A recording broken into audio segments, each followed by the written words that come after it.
আমার খুব পছন্দের একটা রেসিপি হচ্ছে আলু আর টমেটো দিয়ে হচ্ছে ইলিশ মাছের পাতলা ঝোল। এটা খেতে আমার কাছে খুবই ভালো লাগে, তাই আপনাদের সাথে হচ্ছে পুরো রান্নাটা একটু শেয়ার করতেছি।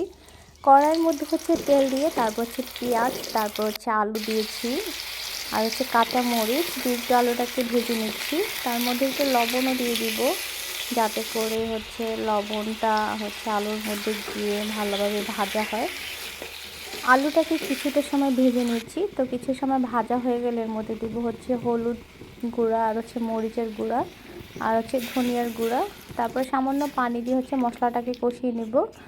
আম্মুকে দেখতাম যখন ইলিশ মাছ রান্না করতো তখন কোনো আদা রসুন বাটা ইউজ করতো না, তো আমিও দিই না তখন থেকে। তারপর হচ্ছে ইলিশ মাছের মধ্যে হচ্ছে দিয়েছিলাম টমেটো, তারপর হচ্ছে বটবডি। আর হচ্ছে ইলিশ মাছের পাতলা ঝোলে হচ্ছে টমেটোটা খুব ভালো যায়, আর টমেটো দিলে একটা পাতলা ঝোলের মধ্যে খেতে অসাধারণ লাগে। তো এদিকে হচ্ছে ইলিশ মাছটাও দিয়ে দিচ্ছি, যেহেতু পাতলা ঝোল রান্না করব। তাই সব কিছু আগে থাকতে দিয়ে একবার হচ্ছে ভালোভাবে দেওয়ার পর হচ্ছে পানি দিয়ে দিব। এখানে পরিমাণ মতো পানির পরিমাণটা একটু বেশি দিব, কারণ হচ্ছে এটা হচ্ছে যেহেতু পাতলা ঝোল রান্না করব।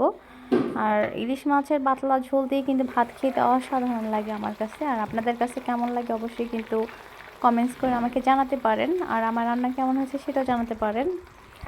রান্না কিন্তু আমার প্রায় শেষের দিকে, তো কিছুটা সময় ঢাকা দিয়ে রান্না করেছিলাম, প্রায় 6-7 মিনিটের মতো। তো এদিকে আমাদের রান্না কমপ্লিট, এটা হচ্ছে তরকারি হচ্ছে ফাইনাল লুক।